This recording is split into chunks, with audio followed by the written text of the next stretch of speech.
And welcome to CFC Fan TV. Now the season's nearly over, but we've still got a lot of games left, and therefore I'm going to show you a brand new app that I found called Fantasfida, which means you can win real money as long as you're over the age of 18.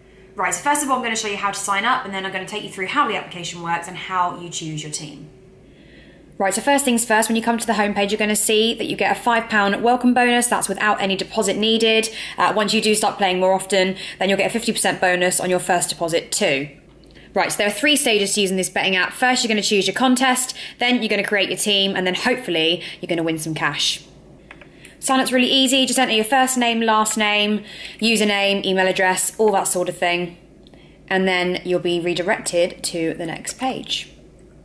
So once you've signed in, you're going to click play now, and then you're going to create a nickname. Once you've created your nickname, it's going to direct you to the page where you can choose which contest you want to play in. Some of them are free, some of them cost money, so if you don't want to use your deposit just yet, click on one of the free ones, and then it's going to direct you to a list of players that you can choose from. So you've got Hazard, Sanchez, Courtois, you name it, you choose. As you can see, it's super easy to use. Once you've selected your team, you're going to press save lineup, and then it's going to take you on to the next page. Don't forget you can use this application on desktop, tablet, and on your iPhone. And yeah, and then we're going to go on to the locker room where you can compare 2 players. If you're not sure who to pick, you put 2 players in the system and it'll compare their stats so you can choose who you think is best. So you've got all the match action graphics, everything that you need to know to see how your team is doing, and then hopefully by the end of it, you've won yourself some nice cash. So there you have it. Don't forget you get your first £5 free when you sign up. The link is going to be in the description below this video. Good luck, I hope you win. Hello everybody, welcome to CFC Fan TV. This is our Sunderland preview. I'm joined by Rory with a lovely scarf. Put it up. I've got a Champions one. There you go. Yeah, so, I mean, obviously we all know the season's basically wrapped up now. We're champions. I mean, well, even Can you believe it? Yeah, Can you believe it? Even our game against Watford, it's not even something we needed to win, and although goals flying everywhere, still got another 3 points, so we're just unstoppable, aren't we? Well, do you know the best thing about that? I really, really want Conte to break Mourinho's record of 29 wins. So we get one more win, we beat Sunderland, it will be 30 wins in a season. 30 wins out of 38 games. That is a phenomenal record, particularly in your debut year in the league. So we have to beat Sunderland, but as much as we have to beat them, the day revolves around one man and one man only. And that is John Terry. Now, it's going to be his last game at the Bridge. Oh, it's harrowing, isn't it? It's very sad. I think, like I said, obviously you grew up watching Vialli, and as did I, was very, very young at the time, but JT, Frank, Ash, they were all the sort of players, that was my era. And he's sort of the last, he's the last standing, isn't he? Yeah, he's the last man standing out of that wonderful team. Yeah, you know, when you think Ashley Cole, Frank Lampard, Joe Cole, John Terry, Petr Cech, you know, that incredible, absolutely. That incredible team, the last man standing, and the most Chelsea of the lot, you know, like the man who has only played for Chelsea Football Club. He's a one club man. Yeah. I know he's played a bit of Forest, but he's a one club man, and he's not going to be with us anymore. It's so sad, but I think that the day should revolve around him, and I know it is. We've got some wonderful, wonderful displays planned. They're going to be both in the Shed End and the Matthew Harding, both stands. So make sure that you get involved with those. But I suppose this whole day, as much as I'm desperate for a win, I think it should be 90 minutes of John Terry's won the double. Yeah, chanting, singing, and yeah, like I said, it's gonna be very emotional. I think when he scored his goal against Watford, he's in bits, wasn't he? Yeah, he was crying a little bit because he knew that could probably, possibly, or is most probably his last goal, unless he can get one against Sunderland or Arsenal.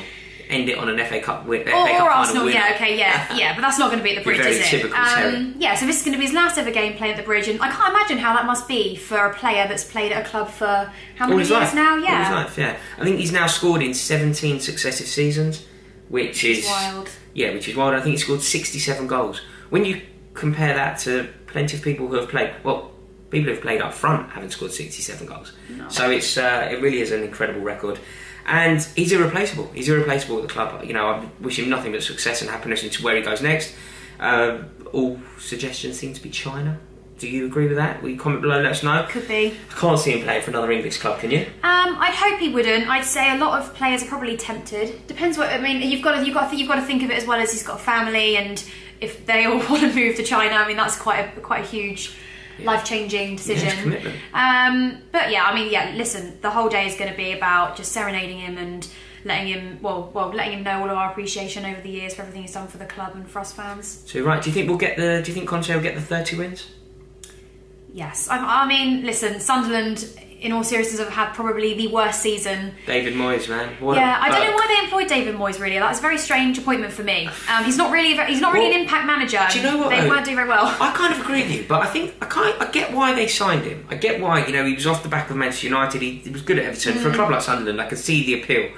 What I don't understand is why didn't they sack him? He was terrible. Like at the time that Palace got Allardyce. Allardyce has an affinity with Sunderland. Sunderland may have been able to get him again. He would have kept them up. But they persisted with David Moyes. And now look, it's ridiculous. David Moyes has had a rough time ever since he left Everton, really, hasn't he? But nevertheless, I do believe we're going to get the 3 points. But like I say, we can't be too selfish here. We're champions, and it is JT's last game. So I think the most important thing is just that he goes out on a high. Yeah, too right. But do you think that Conte will be using this game as an opportunity to play in a system that perhaps is how he's going to play against Arsenal in the cup final? Possibly, yeah, and I think he'll also be experimenting, I think, in this last game. Obviously we don't need the 3 points, although it would be great to get them, with what team he's going to have, even into next season, even into pre-season, because, okay, fine, we played with our reserves against Watford, didn't we? Well, more or less.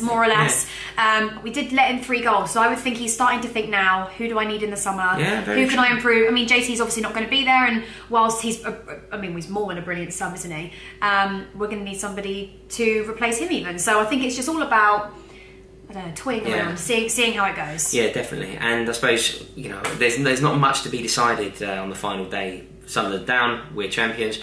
Arsenal are still trying to qualify for the Champions League. I think we need them to not. I think we need Liverpool to win. If that happens, I can't see Arsenal having the resoluteness to, get themselves together and win a cup. I want them to drop out of the Champions League. So I think make sure you win Liverpool. Yeah, this for Arsenal probably. They're going to be up for this game. They've had a terrible season, not a terrible season, but they've not had the greatest season, especially off the pitch. I think all the social media attention around them. Yeah, you can't judge doesn't it on help. that. Yeah, it doesn't help. Yeah. What I'm saying is this game, I think, is irrelevant of that. It's mad, isn't it? They think they've had a terrible season, their fans are moaning about the season. You think they're in the cup final, they're going to finish 5th. Like, it's not a terrible season, mate. Talk to a QPR fan and tell him that's your terrible season. Yeah, I suppose that is a pretty bad season. Either or, we don't care about them. All we care about is us getting 3 points, giving JT a brilliant send-off on Sunday, and we'll see you all there. One English captain.